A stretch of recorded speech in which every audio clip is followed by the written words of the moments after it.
This is ARC PDX. ARC PDX is on the road this morning. You can probably recognize where I'm standing. That is the Harvest Monument, the Glockenspiel. We are here in Mount Angel, and this city's signature event, Oktoberfest, is happening right now. This is a pretty small town here in Mount Angel. They've got only about over 3,500 people who live here, but that number swells to about 400,000 when Oktoberfest is happening. Good morning, everybody. Thank you so much for joining us for ARC PDX. I'm Wesley Ogle. ARC, if you're not aware already, stands for Authentic Relevant Community. So we've been going on the road to your communities to dig into the stories that are authentic and relevant to you. We all know and love Mount Angel for Oktoberfest, but this morning we are digging into the successes and challenges that this town faces also during the 361 days that Oktoberfest is not happening. We've got a lot of great guests joining us live this morning. We have the mayor of the town, we have the president of Oktoberfest, we've got Discover Mount Angel, which promotes the businesses and events here. We have the Mount Angel police chief, who is also the city manager. We'll also have a representative from Mount Angel Abbey, the Chamber of Commerce, Lonely Lane Farms, and 4B Farms, also the school district superintendent, the Mount Angel Sausage Company, and a very special guest all the way from Switzerland, the mayor of Engelberg. It is going to be a mixed weekend for weather here in Mount Angel. So we also have forecaster Joe English standing by in the studio. He's tracking the local forecast here. So we're going to check back in with Joe in just about 20 minutes for that localized forecast. But let's get this show started. So I'm going to bring in Mayor Joe Pfau. Come on in here. And if you guys can tell, he is wearing his lederhosen this morning. I love it. Good morning, Joe. Good morning. I'm so glad you're here, Wesley. Yes, I'm so happy to be here too. Okay, so I understand that you met your wife on a blind date, and she's from Mount Angel, and that is why you're here, and now you're the mayor. Yeah. That's crazy. Are you glad that you did it? Oh, very much so. Yeah, I got set up on a blind date with a school teacher from here. My mom was a teacher. I had this belief that teachers make good moms. I was right. I found out she paid her way by operating combines and knew how to back up a trailer, so I knew she was strong and independent. I definitely underestimated that one. But very glad I'm here. She told me right from the beginning if I wanted to end up with her, we were ending up here so she could help her mom care for her sister. So now we're here. She's on the school board and I'm the mayor. So I love it. I love it. You guys are such a big part of this community. I know it's a huge part of you guys too. And you were briefly on the city council for a little bit, but this is your first term as mayor. So what goals do you have? Do you have like short-term goals and some long-term goals for your term? So here in our small community, it's really about just chipping away at the big stuff. And so with that, the biggest goals I have are setting up our master plans, giving real-time assessments as to where our critical infrastructure lies, putting together those future project lists and budgeting. From that also, it's taking those plans, starting systematic replacements of our critical and aging infrastructure around here. We are a very old community. We've been here for a very, very long time. And from there, using that to start forecasting as far out as we can to allocate small bits at a time. I'm kind of old school. I grew up with the envelope theory. Right? When you don't know the envelope theory? Oh, when there's something big you want to save for, you start stuffing money in different envelopes. Same kind of thing. So now I see where I've gone wrong. Right. We can help you. And so really kind of chipping away and forecasting as much as we can so that way our budget's resilient and our city can continue to meet needs no matter what the economic fluctuations around us are. Is there anything you've accomplished so far, or on city council as well, that you're really proud of? Yeah, a couple of things. One is we really have started working on our goals, right? We brought in a great new city engineer who has started completing some of those master plans I talked about. Our water master plan has been through all the state agencies, got all of its approvals. In fact, just a few blocks from here, we are finishing up our first critical infrastructure replacement that stemmed from that plan. And the other thing too is we started working, something I brought from my professional background is facility operation, capital investment accounting. So basically we are setting aside or charging ourselves a certain percentage. So instead of just trying to find money when we need it, we've really started the reserve accounting for all of our aging buildings, that kind of stuff. So we don't have these surprises when large costs come up. Love it. You're preparing. Well, and the one I'm really excited about, is we just redid our local baseball field, which may not seem like much for bigger communities, but for us it's fantastic. It now meets all ages of play. Our high school can use it as a secondary field under the lights so they can bring in larger school districts that want to play us, more people in town. more economics here for businesses, and honestly, it brought back adult softball. So having like 60 community members hang out, enjoy themselves, have fun, and just not stress about the rest of life for 2 hours, twice a week is fantastic. That's great. What are some of the biggest issues or challenges that you see people in Mount Angel facing right now? Right now, there's a few. One is, of course, the cost of things is outpacing funding, right? And so that goes back to projecting things out as far as we can and being as conservative as we can with our budgeting. Another one is we are a small community. We are kind of low on space for business right now. We only have a few vacancies around here, but the Planning Commission just recently approved a new development we're looking forward to. It's going to have 7 new retail spaces in it. So that part. And honestly, small communities, rely on their volunteers to get a lot of stuff done. And as people become more connected to their screens and more introverted, we just are short on volunteers that we really need to do the cool things we want to do. And that's why so many of the people you'll meet today, they wear multiple hats in the community because, more hands make less work. We really need to get those more hands out here. So. Yeah, and I know the whole thing about having workers and volunteers is a big deal in the community as a whole, but especially for Oktoberfest. Where are you seeing that kind of maybe lack of work in the future affecting the future of this festival? Well, I'll let Bill talk more about that here in a minute, but really what it is, and one of the things that is one of my favorite things we'll get to about the Oktoberfest is our food booths aren't businesses that moved in. They are ran by and support our local nonprofits. You may be getting served from a local parent, our local superintendent, some staff members. They're all volunteering to raise money and to do the great things they do around our community. Yeah. And last question, what is your favorite thing about Mount Angel? There's 2 of them. One is got to be Doughboys. You got to come get a Doughboy. Only place you can get them, and it goes straight to the school district. And then the other thing about it is just the fact that it becomes almost a family tradition. You see kids that get excited when they reach the next level of the dances or get to be on the bench crew in high school and those kinds of things. And watching the older kids still doing the dance moves quietly to the side because they still remember them from when they were 3rd graders or 4th graders. I love this community. That's so fun. And Mayor Joe Pfau, thank you so much for joining us this morning. Appreciate it. Yeah, have fun this weekend. Okay, Bill Bischoff, get your butt in here. I'm glad I changed the word there. Bill looks amazing in his lederhosen as always. It's great to see you. He's the president of Mount Angel Oktoberfest. But this is a really big year. This is the 60th year of Oktoberfest. Yeah. What does that make you feel when you hear that? It's fantastic to have a festival around that long, especially. Like I always tout that this is the largest of its kind, which is all volunteer, including the board that operates it. So yeah, it's a big deal. Yeah. And you've been involved for, I see here, 27 years. 27th year. Wow. How have you seen this festival change over the years? Oh, it's grown tremendously. I mean, back when we started, there was just our 3 main venues, and now we have 3 other free tent venues for our visitors, and that's a big deal. And it increases the workload for all of our volunteers, but it really enhances the festival. Yeah. I do want to talk about the Harvest Monument that we're standing right in front of, because I just learned that this has changed every single year, and the artist who did this is pretty incredible. We have a local artist that makes brand new panels every year, and his name's Daniel Fry, and he's legally blind, and so to be able to produce something like that is just amazing. It's very pretty. If you are here, everybody, you have to take a close-up look because it's all seeds, it's beans, it's vegetables and flowers. It's very beautiful. Okay, let's talk about Oktoberfest and what is here. What are like the main things that you want people to know that they should check out at Oktoberfest? Our main goal is to get people here to visit the community and visit our nonprofit food booths and support all of them.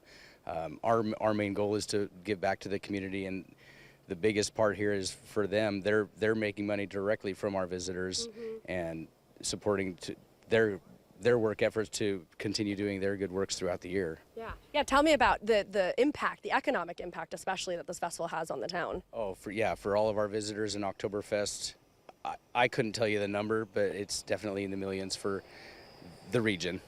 Yeah.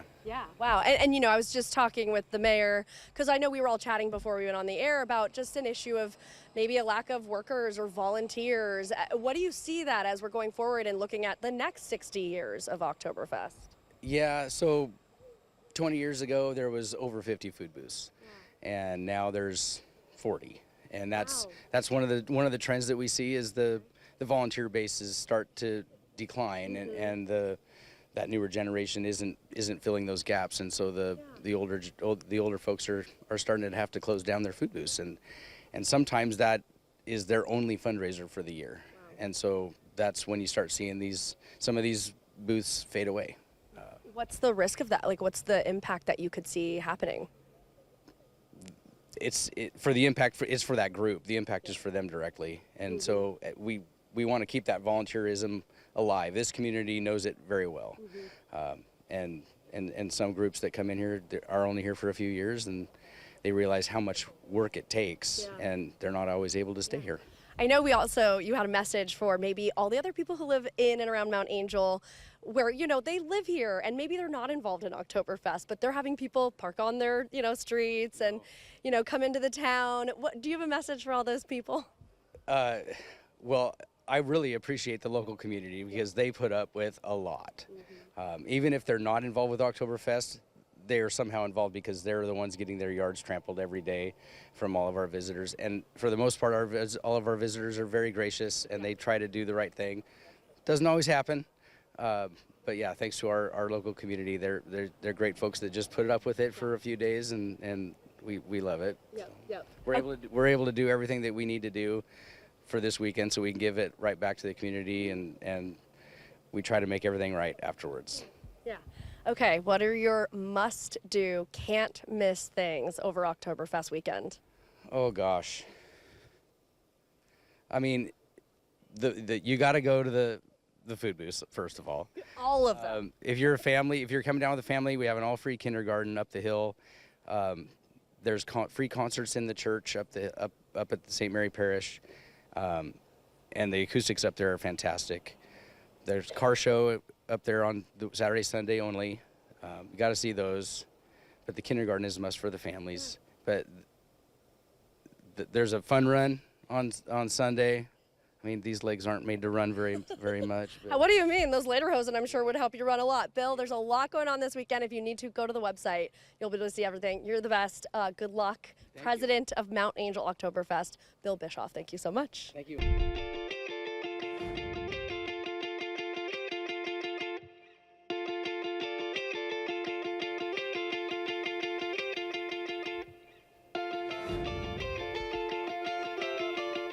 Welcome back to ARC PDX. We are on the road this morning in Mount Angel, and we asked all of you, our viewers, what hidden gems you've discovered here, as well as some of your favorite places to hang out in Mount Angel. So Noelle Ford is in the studio for us. She's tracking all of these spots for us. What are you finding, Noelle?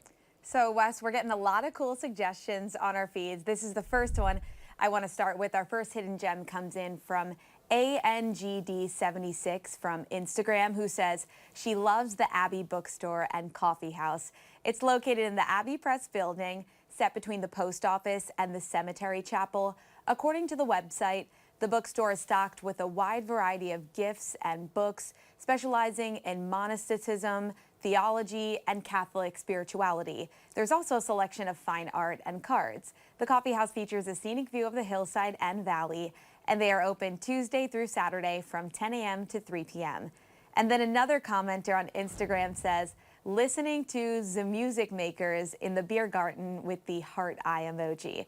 According to their social media pages, the group is based out of Oregon, and their sound ranges from traditional polka to big band to party music. Really cool. They have all that variety there. So if you're going to Oktoberfest, they're going to be there at 1:45 and 5:45 this afternoon, and then 2 o'clock and 6 o'clock tomorrow afternoon. I'm going to be going tomorrow, so definitely might have to check them out. If you're there on Sunday, they're going to be there from 1:30 and then 5 o'clock. So 1:30 and 5 on Sunday.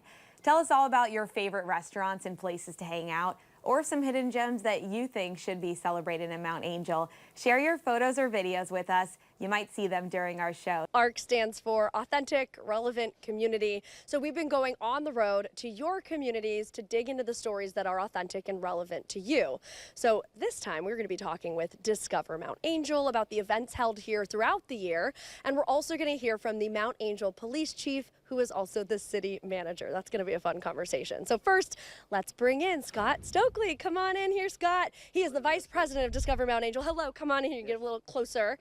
You do a lot also. You are also a small business owner because he co-owns Touch of Bavaria, which is where all the lovely clothes come from, and also Lou's Kitchen, which is right behind us. Exactly. So first, Scott, tell us what Discover Mount Angel is. What do you guys do? So Discover Mount Angel, we're a nonprofit organization. We focus on promoting member businesses in the community through tourism, through networking events, things like that. Yeah. Tourism is a really big deal here for Mount Angel, and you guys host events throughout the year to bring people in. How critical are those visitors to the economy here? It really is critical. I mean, you have talked before about, Mount Angel being a town of about 3,500 people. So, your base of like customers for a business is fairly small. So drawing from outside communities is big for the community. Yeah. What sort of things has Discover Mount Angel accomplished that you're proud of? Some of our networking events. So we bring together quarterly networking events that bring businesses together and some of the members of the community just to network and build off of each other's successes and help promote each other. Yeah. And of course, you also own some businesses, Touch of Bavaria and Lou's Kitchen. Yeah. What is it about Mount Angel that has allowed you to be a small business owner with multiple businesses and kind of change around and grow? Yeah, I think the biggest thing is being involved in the community. Yeah. That's huge. When you can open up your doors and have a business, that's great. But I think being able to give back to the community and being involved in the community helps build your businesses. So. And I'm very curious, what is it like being a small business owner, like during Oktoberfest time, opposed to 361 days when it's not going on? Yeah, when you have multiple things going, it's always there's a lot to juggle. Yeah. But during Oktoberfest, it's long days. And, I think it's, for us, it's having a good team in place that helps out. So it's not just like my wife and I or that. We have a lot of family, a lot of employees, a lot of people that just help bring things together. So. I know your daughter well, and I know she helps out a lot, too. I love her. Yeah. What are some of the challenges, I guess, when you look at the whole year, all your businesses? What are the biggest challenges or worries that you have right now? I think right now, the economy is always kind of a concern with people, the rising costs, things like that. One thing with Mount Angel is, we don't have much lodging here. So I know talking in the big picture with other destination marketing organizations that we work with, Travel Salem, North Marion Tourism Collaborative, that's a biggie because you can bring people to town for the day, but bringing them here for an extended stay is a little bit harder because of the lack of lodging. So that's some things that we're kind of looking at down the road. So that makes perfect sense. Maybe you'll now own a third business and it'll be a hotel. I doubt it. You're like, I'm doing too much already. What do you love most about living in Mount Angel? I think community is the biggest thing. A lot of people, if I bring people into town or friends or colleagues and we're walking around town, people are saying hi, people are calling you by name, you're calling people by name, people. Yeah. So I think that's the biggest thing, just being involved in the community and everybody kind of knowing each other. I can tell. When we're not on air, it's like we're all over here just talking and chatting. Everybody knows each other. You're all friends. Yeah. I really love that feeling. Absolutely. And you look great, Scott. Thank you so much for being here this morning. Right. And have a great weekend. All right, Happy Oktoberfest. All right, let's bring in Mark Daniel, and hopefully you guys will see as he struts in his tactical lederhosen. You got it. Hi, tell me about this. Well, I got challenged a number of years ago, since I have been the police chief here for almost 8 years, and people were asking, are you going to dress up? Are you going to dress up? Are you going to dress up? And initially it was like, no. And then I'm like, well, why not? And so, trying to come up with an outfit, and I borrowed some lederhosen once upon a time and put together a kind of a cool shirt, and then started walking around, and people were just like in love with it. And so my deputy chief and I dress up like this at least one day every Oktoberfest now. I love it. How comfortable is it? It's not very comfortable at all. Yeah. It doesn't look like it.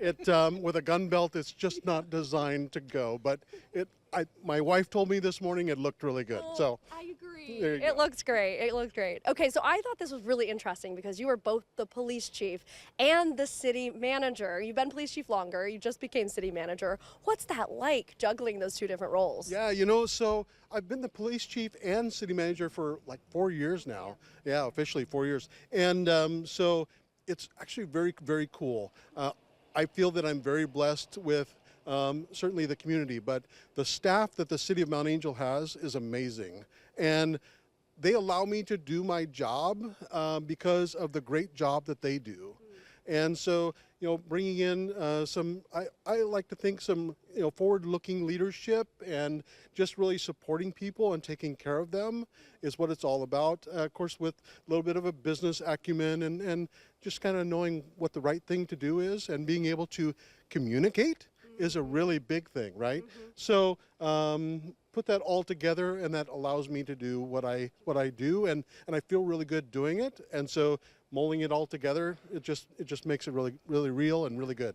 Well, and shout out too, because he's also a volunteer firefighter for the St. Paul Fire District. You're also on the board of Discover Mount Angel. So that's something that I keep hearing from all of you is a lot of you wear multiple hats because you just have to. It's a small town. Right. It's a small town, and there's lots to do, right? And there's always a narrow group of people that are really involved and trying to make things better. And if you don't jump in and become a part of what's going on, how can you possibly affect change or, help people at the time that they need help? So it's really kind of a calling. So I guess when we talk about both of your positions right now, what are your goals? Like maybe for this year, maybe some longer term goals that you have? Well, maintaining a good staffing for our police department, but our community as well is a big goal, right? Taking care of our people, but then we've got some other things. I know the mayor talked about, putting together master plans for the community, getting those kinds of things updated. Doing the business of Mount Angel is really important. Behind your cameraman is our city hall. It's a aging building, and we've actually acquired property. So this year is really kind of a big year for making some forward steps on building a new police city hall facility just a few blocks from here. Yeah. You've been police chief since 2017. What are the biggest crimes that you've seen in Mount Angel, and how have you seen that maybe change since 2017 to now? It's been really interesting. When I became the police chief here, there was a lot of things that, we kind of needed to do a little bit better job on.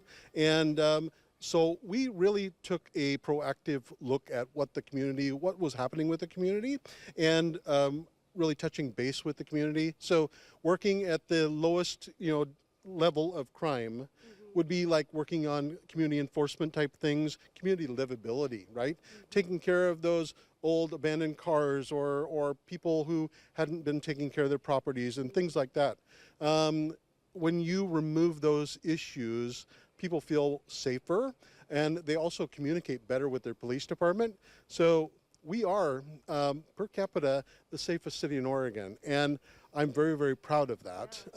We've had a number of different things happen, just like any other community, but our frequency rate is very low. In fact, the majority of our officers every day come to work. They patrol, they do extra patrols, they do things like that. They do some community enforcement, but really it's about what you and I are doing right now. Yeah. Which is, making a connection and talking and relating and just being a part of the community. Yeah.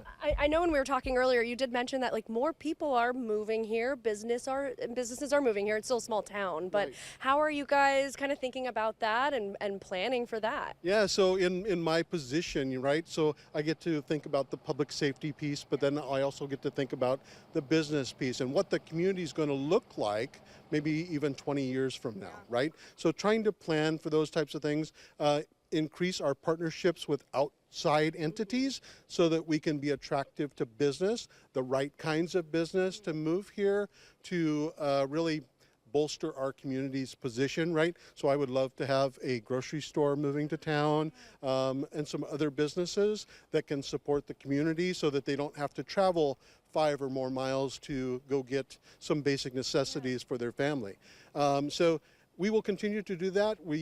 see a lot of interest from developers, a lot of interest from outside developers and business entities who want to perhaps move here. So it's a very attractive place. We've got a great school district, great place to live. This is a place where families can go for walks. They can, virtually have a great time and not worry so much because we are as connected as we are. I want to talk about Oktoberfest because I can't even imagine what that is like as the police chief to deal with 400,000 people coming into your town. What is that like to keep everybody safe at a huge 4-day event like this? Well, we call it our Super Bowl because that's basically what it is. And you alluded to it, everybody's alluded to it a little bit before. Somewhere between 400,000 and 500,000 people come to this festival on an annual basis. As such, my police department is authorized at 7 officers, including myself. So 351 other days of the year. There's just 7 of us patrolling around and taking care of issues here in the community. But to prepare for that, we bring in outside partners, most certainly.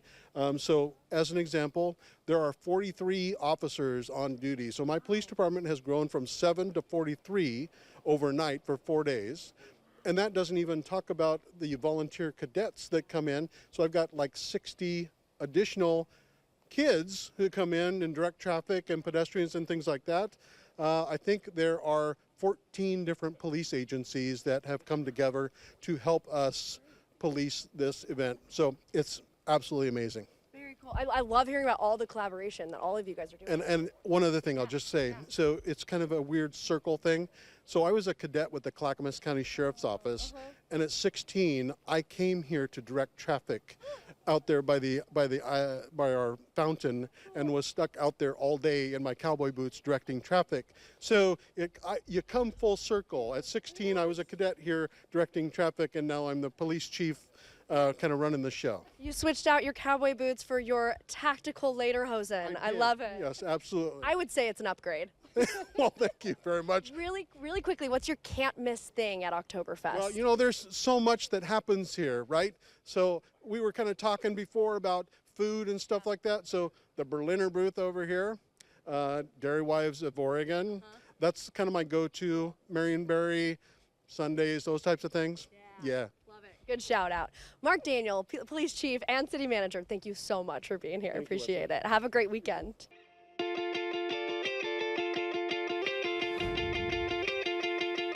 Hello, everybody. Welcome back to ARC PDX. We are on the road this morning in beautiful Mount Angel. We're right outside the Harvest Monument. It's so pretty out here. But we asked you, all of our viewers, what your hidden gems are here in Mount Angel, as well as maybe just some of your favorite places to hang out that aren't quite hidden. So Noelle Ford is live for us in the studio. She's been tracking all of these spots for us this morning. Noelle, what have you been hearing?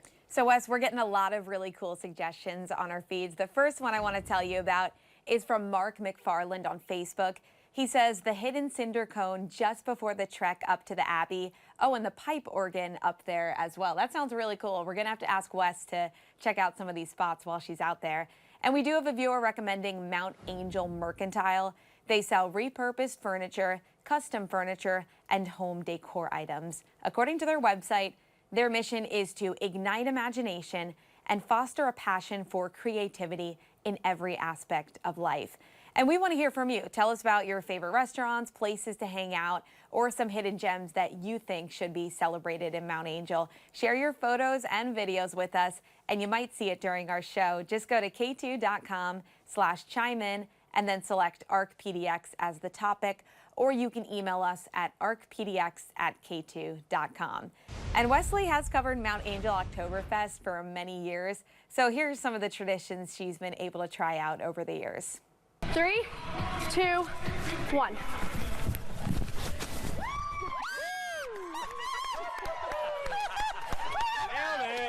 Well, great time to do it on live TV. Okay. Yeah. Oh gosh. Yeah.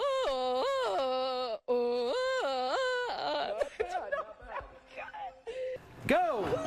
And they're off. Ooh, Sarah's got a nice straight roll on the edge there to start. This is not working. Lauren's right behind her. Wesley in the back. we all know and love Mount Angel for Oktoberfest. But this morning, we're digging into the successes and the challenges that the town faces during the 361 days that Oktoberfest is not happening. We've got a lot of great guests joining us live this morning. We've got a lot more people. We already talked to the mayor. We talked to the president of Oktoberfest and Discover Mount Angel.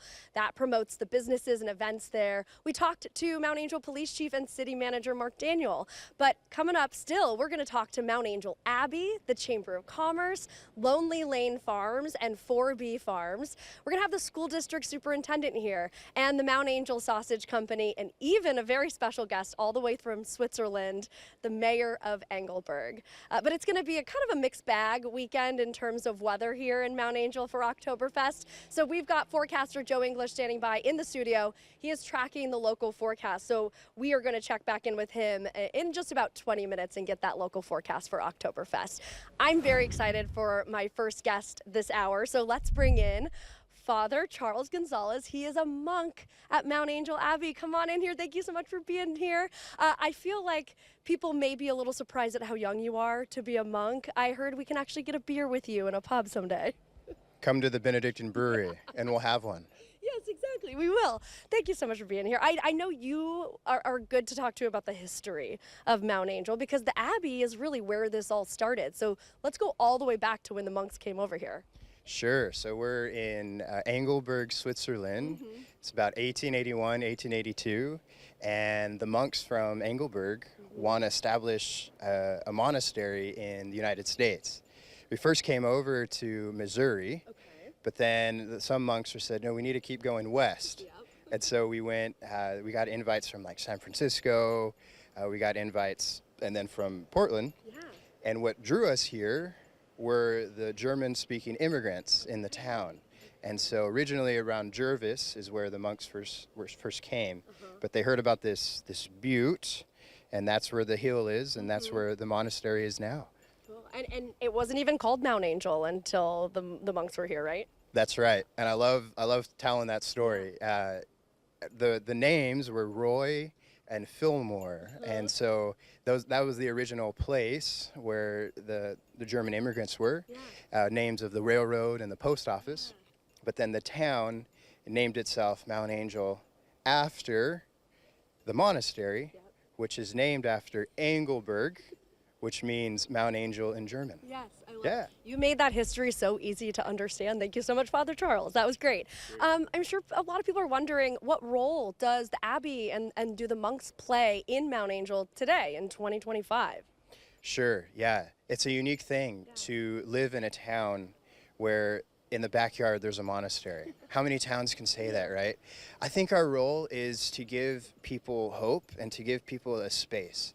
So St. Benedict, who founded our order back in the year 500, said the monastery will never be without guests.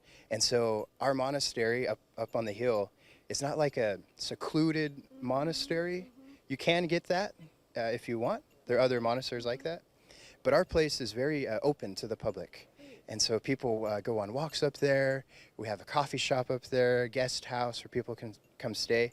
So I really think our role is to provide that space for people to encounter God, to encounter the divine. Yeah, we've heard from a lot of people when we've asked them to send in their hidden gems. A lot of them mention the Abbey and that they love going up there and it's a peaceful place. So it's great that you supply that for the town. I want to talk about the Benedictine Brewery because that is very cool that we got monks brewing beer here in Mount Angel. Yeah. Everyone asks when I go to the brewery, oh, do you work here? Do you brew the beer? And I said, no, I just do quality control, just to make sure that the brew is up to taste, Of course, someone's got to do it. Of course, The brewery, this is about 8 years ago, where we wanted like a communal work for the monastery. And one of our monks, Father Martin, was doing home brewing. And he said, let's do some beer. And so we're about, 7, 8 years in. And it's a lovely place, Benedictine Brewery. If you've never been, I invite everyone watching, come check it out. And our motto is taste and believe, taste and believe. I love that. Yeah. So where can people find you guys, the monks, during Oktoberfest? How are you guys involved with all of this happening? Sure, yeah, you'll probably find some monks milling about through the town. But then we have a tractor trolley that takes people up all day up to the Abbey. Great. And there you can walk around. The seminarians have a booth up there selling some things. Yeah. Yeah. Do you have any like can't miss, must do things at Oktoberfest? Oh, sure. Well, gosh, for me, I like the deep fried Oreos. To be honest, that's my favorite thing. Of course it is. I don't blame you. Oh, yeah. That's great. Oh, yeah. And I want to end with you because you said that you could give us a blessing. Sure. So I'd what's love your to. blessing? I'd love to. Yeah. May Almighty God bless everyone who's watching, and may He be just present to all who come to visit. And we give thanks for the gift of community, family, and faith. May Almighty God bless you, the Father, and the Son, and the Holy Spirit. Amen. That was beautiful. I wish everybody could see everybody behind the camera too. We got so many people here who just did that with you. That was beautiful. Good. Thank you so much. And I would also argue we should have thrown in a blessing for deep fried Oreos into that. There you go. We'll just say a general food blessing. Yes. There's a lot of food to go around. There definitely is. Yeah. Hey, Father Charles, thank you so much. It was great to meet you. Thank you for being here. Okay, cool. Peace. All right, I'm going to bring in our Chamber of Commerce ladies here. We've got Heidi Hammack. She is the president of the Chamber of Commerce. And we've got Kelly Grassman. She is the vice president. And you're also a local business owner. So first, we want to talk about Oktoberfest and like the economic impact of this. So how big is the economic impact of all these people coming here to Mount Angel during this weekend? Huge. Huge. I mean, there are, 350, 400,000 people that come here. So all businesses are going to capitalize on that somehow and utilize it so they can make money. It's a very big part of our year as far as income goes. So yeah, it's a big deal. Yeah, huge. And not only the local businesses, but all of the nonprofits here. This is their biggest fundraisers. So yeah, everybody benefits. Give me an example of some of the fundraisers. Like, what is the money going to? Schools or sports or in groups, civic groups? Like, what are some of these volunteer groups? So I know one of my favorite booths, they help with adoptions and with supporting women and children who are leaving unhealthy situations. What are some of the other ones I'm trying to think? A lot of churches, a lot of churches, schools. I want to say a lot are just, all of them are great. Lots Community people. Kelly, tell me what small businesses you own in Mount Angel. Yes, small businesses, 2 of them. So I own Mount Angel Mercantile and White Corner Inn. And White Corner Inn is an overnight stay where you can come stay here in Mount Angel and enjoy it, walk around, enjoy the wonderful restaurants that we have, and all the things that Mount Angel has to offer. It's very walkable and wonderful. And then my store, we sell home decor, furniture, gifts, and a lot of local food products. Yeah, tell me about how Oktoberfest is critical to those businesses. Well, the inn is actually not open during Oktoberfest. My husband and I are very heavily involved, so we actually don't rent it out. It's for family and friends who come to stay with us. But the store, huge amount of people. It's I consider it an advertising opportunity. I get a lot of foot traffic, so there are thousands of people that go through my store, and then they come back later. They purchase things now, but they always come back later and visit, letting them know, hey, there's places to visit while you're here in Mount Angel, even if it's not Oktoberfest. So come back. I want to know about some of the accomplishments that the Chamber has done. What have you guys been able to do that you're proud of? Oh my. Well, the beautiful flower baskets in town. They are beautiful. That's what we do. One thing we all love to do for the town is 4th of July. Okay. We put on an awesome parade. It gets bigger every year. And then in the evening, we have, I think, the best fireworks display. It's huge. The longest one. Yeah. The longest one around. So people come from like at least 30 miles away just to see our fireworks show. Yeah. I know there's a couple other events that are coming up really quickly because they're telling me to wrap. So sorry, Di. List off some of the things that are happening that you want people to go to. Well, Hazelnut Fest is coming up next in December, first weekend in December. Come on down. It's a small festival. It supports the flower baskets and the fireworks. That's what we use the money from that for. And then Volksfest in February. We have sausage and beer and dancing and all kinds of fun stuff. We have some amazing bands coming to Hazelnut Fest.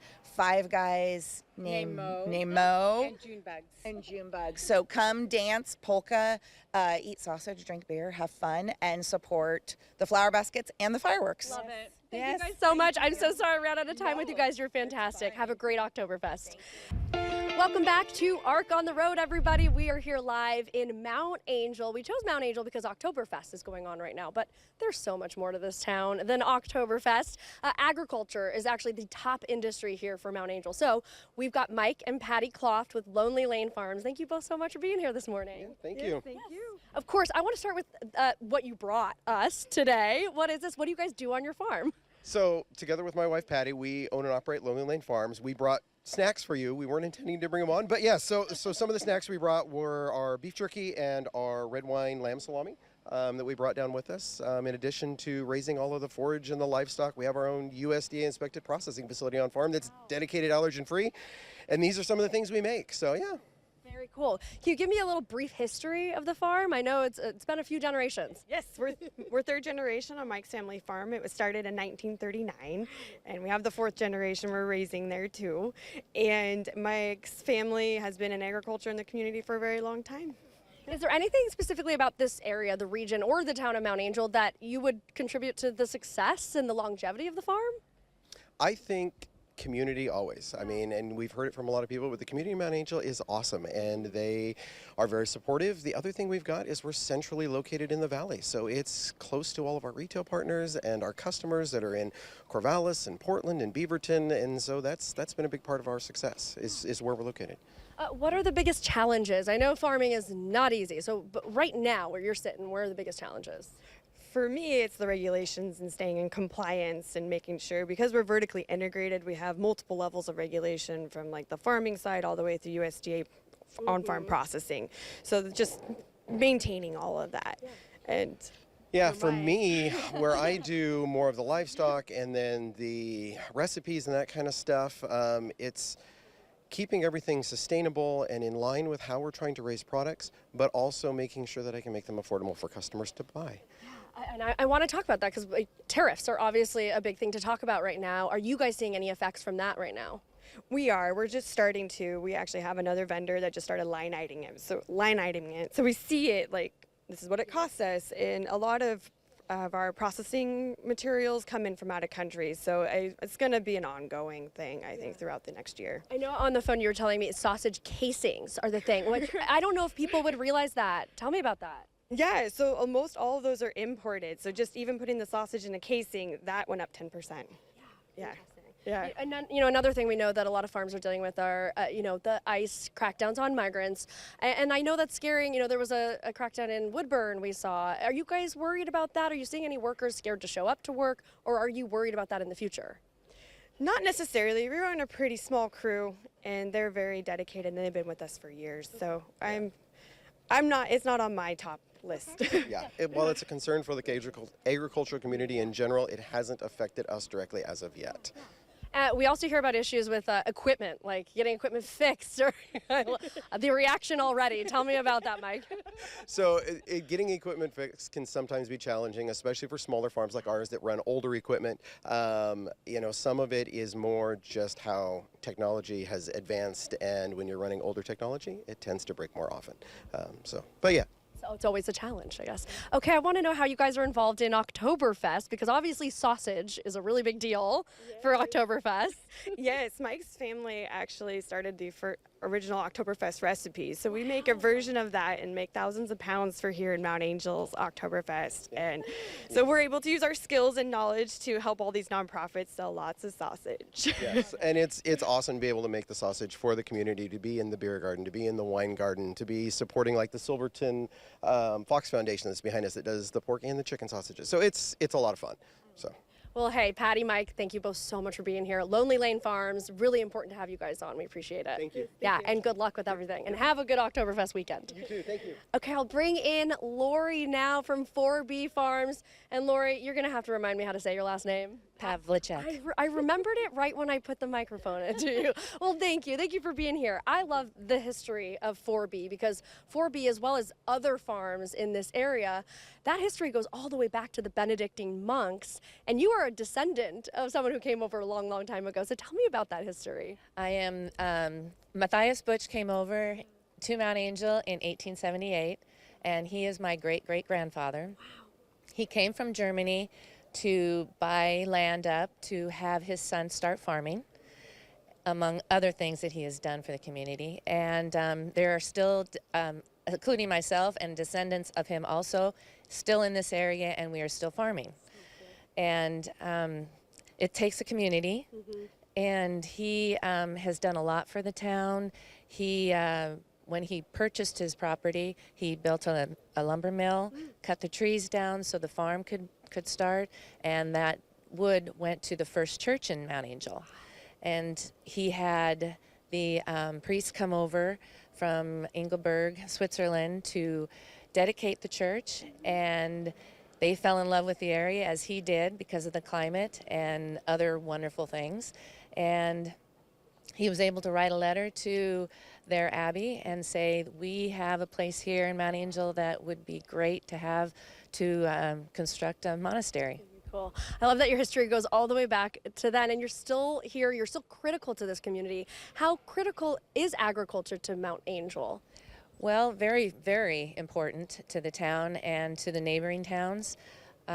It's all farmland around. The town is of 3,500 people, and we bring business to the town. We bring business to other small towns in the area.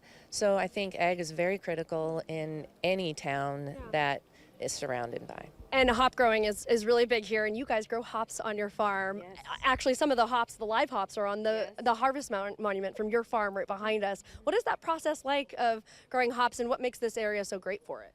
Well, the climate is great for hops. Oregon, Washington, Idaho are the three largest states that grow hops. They each have different climates. Yakima is the main center, and it's more of a desert. And here it's a little more wet, but different soil types. So we are able to grow some varieties here that they can't there, or they do better, less disease, mildews. So we just finished our hop production 2 days ago, just in time for Oktoberfest. And it's just it's a great annual crop. I want to talk about hazelnuts because as we're talking about tariffs as well coming in, I know that you are going to be affected by that in terms of hazelnuts because the Willamette Valley produces all of the hazelnuts, and you send a lot of them to China. So what's that looking like right now? Are you looking for other people to buy your hazelnuts?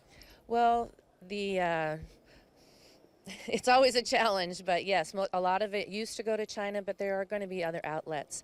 We have other countries that are interested in our nuts. A very large competitor to Oregon is Turkey, and they are having a very bad year now, and so it is hopefully going to make our price better. And getting them to their places has not been a challenge. Tariffs have affected us a little. We haven't seen it enough yet, but eventually probably will. And I do want to ask you, because I know when we talked on the phone, there is worry in the ag culture or ag community about ICE raids and migrant workers. Are you guys worried at all about losing workers, or people just being scared even to come out and work? Well, at the beginning of the season, which for us starts around April, they were very scared. They were still coming to work. They worked with them on what to do in case we were raided, but I was under the impression that they were sending ICE more for people that were criminals or federally wanted. And so we haven't seen it. They have been in Woodburn. Some of our workers have seen cars drive by that they knew was probably ICE, but they stayed true, and they were told not to get excited. So.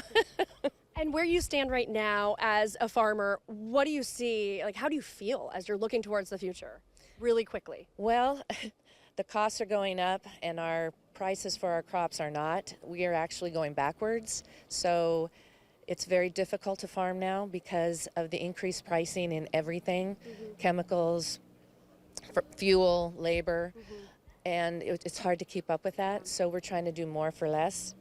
And that's just the predicament we're in right now. Yeah, all right. I wish we could end on a happy note. I know you guys are being involved in Oktoberfest. You look beautiful in your journal. Thank you so much, Lori, for being here, but a really important conversation to have you here to have. Thank you. So we are going to talk with soon the superintendent of the Mount Angel School District and a local business owner of the Mount Angel Sausage Company. So let's get started. Dr. Lisa Harlan, come on in here. Hello, welcome. Come on in. Good morning. She is the superintendent of the Mount Angel School District, and I understand that you just got sworn in July, so people may not know you yet. Introduce yourself. Tell us what your goals are this year. Yeah, so this year marks the start of my 26th year in education. I spent some time, I started my career as a classroom teacher and then a building principal at both the secondary and the elementary level. Some leadership positions at the district office, and now as the superintendent of Mount Angel. For me this year, it's just about building relationships, getting to know the community better, and working on things that we already have happening. So we've had a lot of success in Mount Angel, and it's really just building upon that success. I'm excited to support staff to do their very best for kids, and really it's just about continuing the great work that's been done. Why did you choose to move to Mount Angel, and what are your first impressions of being here? Yeah, I've received such a warm welcome, and so what drew me into Mount Angel was that it's a community that's very supportive of education and its schools. You know, we have an experienced school board, really talented, dedicated staff, and a diverse student body, and so that's a real winning combination. As a graduate myself of a small rural high school in Oregon, I know firsthand the benefits of a learning environment and community like Mount Angel, and so that's something I just really wanted to be a part of. So I know the second week of school just wrapped up. How's it been going? It's so good. You know, it's been really, really energizing. We finished the second week of school and now Oktoberfest, and so it's given me the opportunity to meet a lot of students and staff and families, and I've just been very impressed with the commitment and pride the community has in its schools. You know, everyone is willing to jump in and lend a hand, and there's just a lot of community support. Tell us about the makeup of the district. I imagine it's not very big. Like, how many students and schools do we have here? Yeah, so we are a small district with a big heart. You know, we have about 680 students across 3 school buildings. So we have 1 elementary school, 1 middle school, and 1 high school. And certainly part of the charm is its size. You know, students here are known, you know, by name. You're not a number, you're not going to get lost in a crowd. And so we're just able to personalize learning for kids in a way that you just can't get in a bigger district. And I know voters approved a bond, I think last year you said, right? And we're starting to see the effects of that. What are you seeing here from that? So we've had bond work that's happened over the last 2 summers. We've had quite a substantial bit of construction this summer in terms of our elementary school. You can tell the outside looks a little different than it did before. And then just some infrastructure, new boilers. And so I think it's a testament to the commitment that the community has of its schools that we can pass a bond for some really structural work, and we're just really proud. We're really proud of the community and its support of us. We know the statewide cell phone ban went into place for the first time this year. How has it been going these first 2 weeks? Like, what are you hearing from teachers, and are the students actually following the rules? Yeah, so it's been a non-issue for us here, really. Students and staff did the heavy lifting last year of making our learning environment cell phone free, and so this year it hasn't really been a change from what's happened before. It's really been kind of a non-issue for us here. And I know you're still kind of learning things or meeting people, but so far, what are you seeing as like the biggest issues or challenges that the students are facing here? Yeah, so I think, you know, we're not unique in our challenges in terms of a school district. Certainly attendance is something that we have done a lot of work on. Everything from home visits to personalized calls for each absence, and then just partnering with families to make sure our kids are at school, kind of ready to learn on time. And then in a small district, it's always, we're keeping a close eye on budget. You know, even the smallest change in state budgets have a big impact in a small place, and so that's always something that we're keeping an eye on as well. And I'm learning that like everybody here has some role to play in Oktoberfest. And I'm sure that was an exciting thing about taking on this role. What will you be doing this weekend here at the festival? Yeah, so the district has a fun run tomorrow, a 5K and a 10K, so lace up your sneakers if you're interested in that. And then we have a Doughboy booth the district does, and so if you are in the mood for a sweet treat, you swing on by. I'll be in the booth tomorrow from 2 to 5, so if you're hungry, come on by. Have you ever experienced a community like this, like where you're, in a booth raising money for your school and the whole community is rallying around you? Yeah, it is a unique and special place. I have never been kind of enveloped into a district and a community in quite the same way, and I think it's part of what makes this kind of Oregon's best kept secret, and so I feel really, really lucky to be here. Dr. Lisa Harlan, Superintendent of Mount Angel School District, thank you so much for being here. Appreciate it. Thank you. Yeah, have a great Oktoberfest. Thank you. Okay, James, Hoke, I smell those sausages, and here they come. Look at your shirt. This is great. Come on in here. Get close. Get in here. Get in here. This is James, owner or co-owner of Mount Angel Sausage Company. Hello. Yes, one of the owners, yes. Okay, what are you holding here? So I have our homemade bratwurst. It's a 3-to-1 with onions and sauerkraut on a bun, and then I also have our spicy smoked German with onions and sauerkraut, and we make it in the factory just down the street every day. Okay, so while I'm asking you questions, I'm going to try to decide which one of these I'm going to take a bite of at the end. But I know you've been in business for 25 years. Tell me about the history of Mount Angel Sausage Company. So we've actually been in business for 29 years, but we've been in Mount Angel for 25 years, and it's my mother, my father, and myself started it when I was 12 years old. Yeah. Wow. How does it feel now to be standing here today and know that it is still here? It makes me happy because it means we're doing something right. We're making good products for people that come in and spend their money with us, and it's a thing that we take a lot of pride in, and we're very thankful for. I heard that you guys were featured on the Food Network. Tell me about that. Yeah, we were on the Food Network, a show called Outrageous Foods with Tom Fazika with our Firehouse sausages. It was a lot of fun. Yeah. How have you, since you helped start the business at 12, you've been here forever, how have you seen this town change over all those years? So the great thing about Mount Angel, it's a very special community with really nice people, great people here. The town, it's grown in population a little bit, but the core fundamentals of this town has pretty much stayed the same. This is one of the best communities that we're very thankful that our business is based here. It sounds like the community and the people really make this great, but you are a business owner. I'm sure you deal with some issues. What are the biggest challenges that you guys are dealing with now and maybe as you're looking into the future? So some of the challenges we deal with are supply chain issues of going through COVID. A lot of companies shut down, supply chains changed. Employees, because we're in a small community, it can be getting employees can be difficult from time to time because we have so many different aspects of our business. We have a food retail side, we have a meat production side, wholesale. I mean, we do a lot. There's a lot to our business, and so it requires a lot of good employees. You know what, I was talking to Lonely Lane Farms earlier, and they they raise meat and they make sausages, and they were saying they're starting to see the effect of tariffs on the sausage casings. Are you guys seeing that? I don't know where you get your casings from. So yes, that is a thing. We're a little bit protected with that because we have a contract with a company, so our prices didn't go up. Thankfully, they honored it. So for us, it's not that part didn't impact us as bad. Yeah. What is it like owning a business, running a business that has a big festival like this where 4 days of the year is just chaos and the rest of it's totally different? What is that? Tell us what that's like. It's a lot of work, not a lot of sleep, and a lot of coffee. It's a lot of fun, and we're just thankful to be a part of this festival in this community. It means a lot, more than people know. Do you have anything coming up in the future or next that you would like people to know about? Any events? So at the Sausage Company, for us, it's Oktoberfest year-round outside of just these 4 days, too. We have the Hazelnut Festival coming up in December in Mount Angel, and then the Volksfest at the beginning of the year, toward end of January, beginning of February. Sometimes it changes dates. So that's that. And we only do 3 festivals now, and they're all in Mount Angel because it's a great community to be involved in. Okay, so if someone's coming here for Oktoberfest, what are their must do, can't miss? What do you have to make sure you check out every year? So people need to come by and see what we do. Come into our retail market, grab a sausage from us, go down to the beer garden, have a beer, stop and get a schnitzel at our schnitzel garden.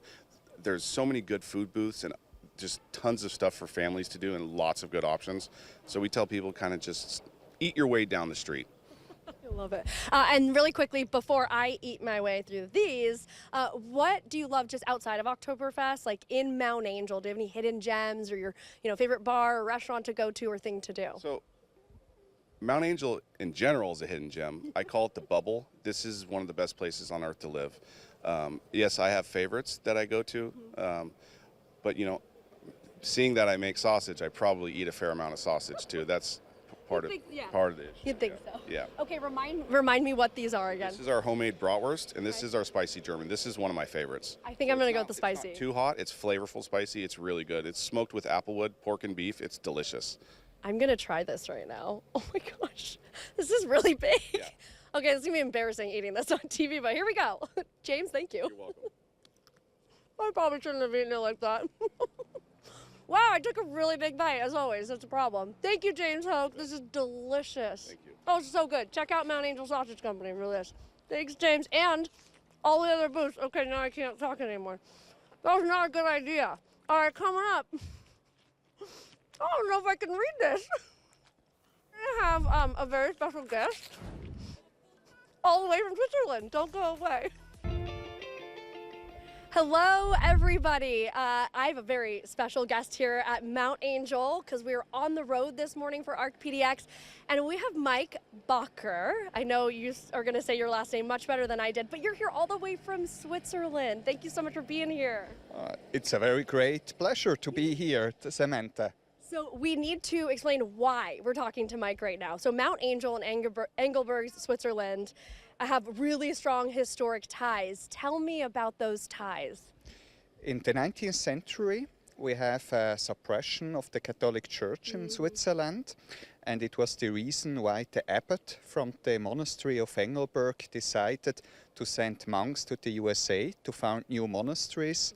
And in 1881, one of these monks, Father Odelhelm Odermatt, came in this region, and he finds it is a beautiful region. It reminds him of his own country, and he founded a monastery and translated the name Engelberg of our village in English, Mount Angel.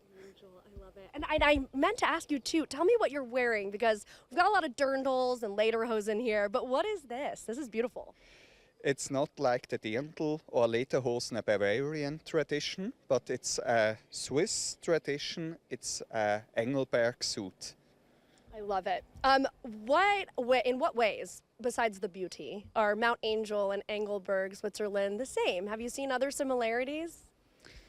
I think on one hand you have the green landscape, which is a very beautiful region on both sides of the Atlantic, and on the other hand the monastery and the influence of Benedictine spirituality on both villages.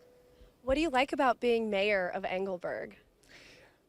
I think on the one hand that we are a traditional alpine region, a beautiful valley with local people with a great history, and on the other side an international touristic destination to welcome people from all over the world. If someone was watching this and they were like, oh, I would love to visit Engelberg, what would you tell them to do while they're there?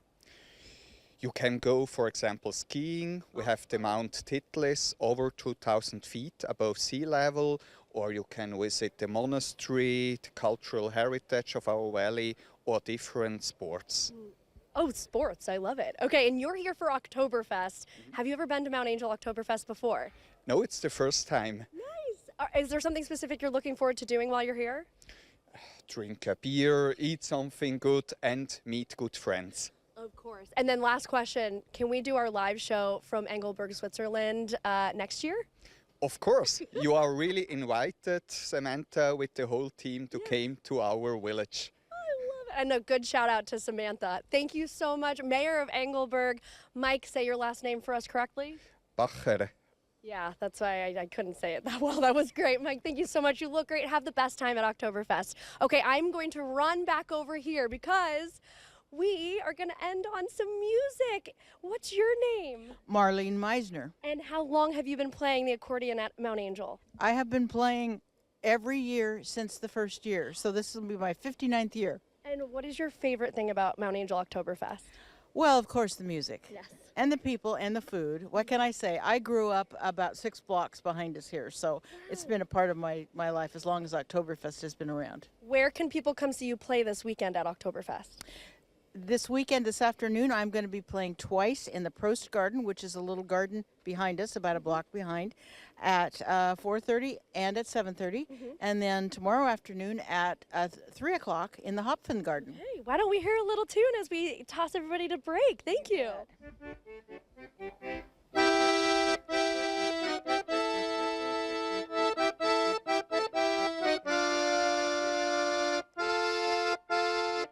All right, guys, we'll be right back after the break.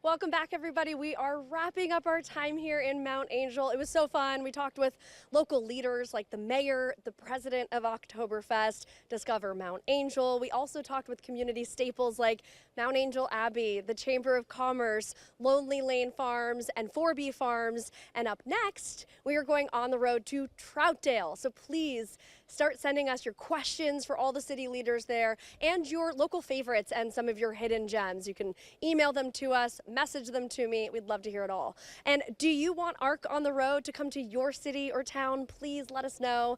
Just send us an email at the address on your screen right now. It is arcpdx@katu.com. And as we end the show, we do need to leave you with some beautiful music from Marlene. She's been playing the accordion at Mount Angel Oktoberfest for 59 years. Thank you, everybody, for joining us this morning. We'll be back again next week. Don't miss it.